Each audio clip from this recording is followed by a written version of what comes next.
Сайн байцгаана уу? Намайг Майзул гэдэг. Би шинжилгээний технологийн их сургуулийн үйлдвэрлэлийн технологийн сургуулийн биотехнологи шимт тэмдэглэлийн салбарын эрхлэгч байна.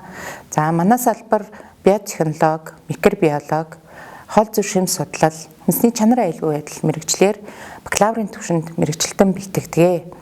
За манай бэлтгэдэг хоол зүйн шим судлаач мэрэгчлэлтэнгүүд бол сургууль, цэцэрлэгт хоол зүйч за тэгээд байгууллагуудад хоол зүйчээр ажиллахаас гадна хувь хүнд за тохирсон хоолыг одоо ямар шимт хичээлтэй ямар найрлагатай хоол байх вэ гэдгийг бодож тооцоолж гаргадаг. За 2020 онд сургуулийн хоол үйлдвэрлэл үйлчилгээний тухай хууль батлагдсантай холбоотойгоор сургуульд хоол зүйч ажиллах шаардлагатай болсон. Тэм учраас манад бэлтгэгдсэн хоол зүйн шим судлаач мэрэгжилтэнгүүд одоо сургуульд хоол зүйчээр ажиллах бүрэн боломжтой.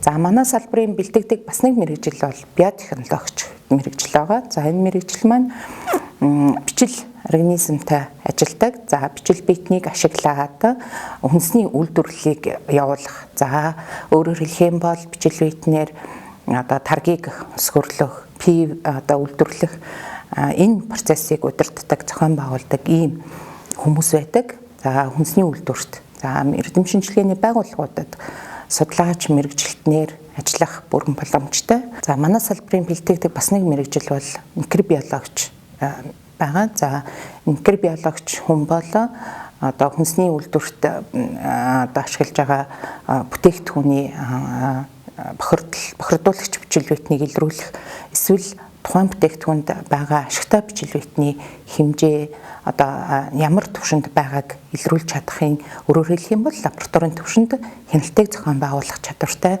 ийм одоо мэрэгчлэлтэнгүүд байдаг. За манай салбарын бэлтгэдэг сүүлийн мэрэгжил бол хүнсний чанар аюулгүй байдал гэдэг мэрэгжил байгаа. За энэ мэрэгжлийг эзэмшснээрээ хүнсний үйлдвэрт чанарын албанд мэрэгжилтэн судлаач за тэгээд мэрэгжлийн хяналтын газарт одоо шинжээд судлаач хяналтын улсын одоо байцаагч мэрэгчлэр ажиллах бүрэн боломжтой. Ингээд та бүхнийг шинжилгээний технологийн их сургуулийн үйлдвэрлэлийн технологийн сургуульд элсэн суралцахыг урьж байна.